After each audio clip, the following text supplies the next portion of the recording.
Hello, I'm Miss Jessica, your storyteller for today. Our story is all about the Little Red Riding Hood. Once upon a time, there lived a little girl called Little Red Riding Hood. She wore a beautiful red cape that her grandma had made for her. One day, her mother said, "Come here, Little Red Riding Hood. Your grandma is not very well. I would like you to take this bread and cheese to her, but remember to stay and pack." Little Red Riding Hood set off to her grandma's house. She lived on the other side of a forest. As Little Red Riding Hood was going through the wood, she met a wolf. He was waiting for her to get closer and closer and closer, and then he jumped out from behind the tree. The wolf asked, "Where are you going to?" Little Red Riding Hood said, "I am going to see my grandma because she's not very well." The wolf gazed at her and said, "See these pretty flowers? Why not pick some? I am sure your grandma would love him." "What a good idea!" said Little Red Riding Hood, and skipped from the path to look for flowers for her grandma. Then the wolf ran to the grandma's house and knocked on the door. "Knock, knock. Who is there?" asked Grandma. "Little Red Riding Hood," replied the wolf. Grandma whispered, "Come in, I am too ill to come to the door." The wolf let himself in. Poor Granny did not have time to say another word. Before the greedy wolf gobbled her up, he put on her nightgown and nightcap. He jumped into Granny's bed and pulled the cover over his nose.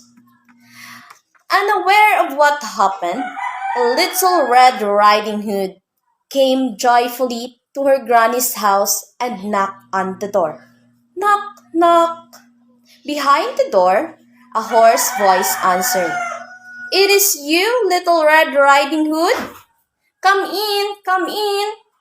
Now, Little Red Riding Hood realized that her granny may feel very ill and, feeling a little worried, stepped in the house. Little Red Riding Hood was very surprised when she saw her grandmother. "Granny, what happened to you? Why you have got those large ears?" the girl asked amazed. "All the better to her with you," the wolf answered. "And why you have got those big eyes?" continued Little Red Riding Hood. "To see you better," said the wolf. "And what about those big sharp teeth?" carried on Little Red Riding Hood.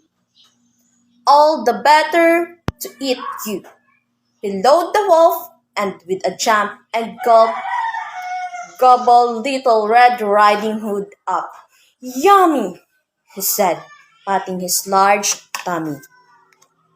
But the wolf didn't know that a forest man ranger was just passing by. He had listened to Little Red Riding Hood talking to the wolf.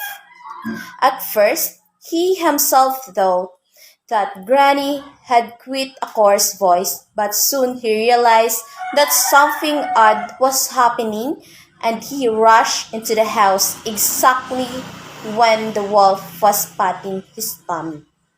"You greedy wolf! Spit out what you swallowed, or you will never see another day," the ranger shouted. Surprised and frightened, the wolf immediately spat Little Red Riding Hood and her grandma out of his belly and drowned out of the house. Little Red Riding Hood and her granny thanked the brave forest man ranger for rescuing them. Granny even started feeling better after eating some of the lovely food Little Red Riding Hood brought. There was no end to their joy, and they lived happily ever after. Our story for today is all about the Little Red Riding Hood. Thank you.